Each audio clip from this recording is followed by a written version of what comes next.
ఇక చూసుకోండి వాళ్ళ పదవులు పోవుడు పక్క, ఉప ఎన్నికలు వచ్చుడు గ్యారెంటీ. మనందరం ఎలక్షన్లకు తయారుండాలి, మన పార్టీని బంపర్ మెజార్టీతో గెలిపించుకోవాలి అని ఓ 50 మాటలు చెప్పొచ్చును గులాబీ పార్టీ పెద్ద లీడర్లు. ఒక పార్టీలకు గెలిచి ఇంకో పార్టీలకు పోతే పదవులు పోతే అనేది మన వాళ్ళ గట్టి నమ్మిక.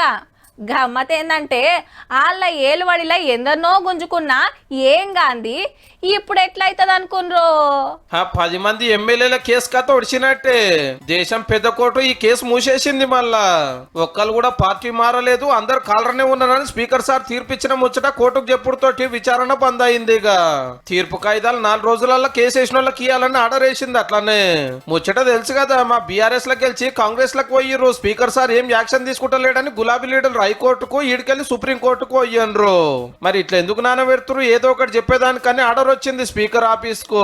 గా మాట మీదకెళ్ళి ఒక్కొక్క ఎమ్మెల్యేను వాళ్ళ మీద కేసు వేసిన వాళ్ళని పిలిచి నెలల కమానం విచారణ చేసిండు ప్రసాద్ సారు. అటోళ్ళు ఇటోళ్ళు చెప్పిన ఇన్నాక కండువా మార్చినట్టు సాక్ష్యాలు లేవని తీర్పిచ్చిండు. ఇవాళ సుప్రీంకోర్టు విచారణ ఇవాళ గిదే మాట చెప్పినందుకు సరే అన్నది. అంటే స్పీకర్ గారికి ఏం పని ఒప్ప చెప్పిందో గది ఒడిచింది అన్నట్టు. లేలే పక్క పార్టీ మారిండ్రని కారులు కొట్లాడాలంటే మళ్ళా ఫస్ట్ కాంచెల్లి హైకోర్టుకు ఆడ విచారణ నడిచి తీర్పు వచ్చినాక అది నచ్చకుంటే గప్పుడు సుప్రీంకోర్టుకు రావాలి. ఇప్పటికే 2.5 ఏళ్లుగా వస్తుంది వీళ్ళు పదవులకు వచ్చి. మొదటి కాంచెల్లి ఎంక్వైరీ చేయాలంటే మళ్ళా ఎమ్మెల్యే ఎలక్షన్లు వస్తాయేమో పో.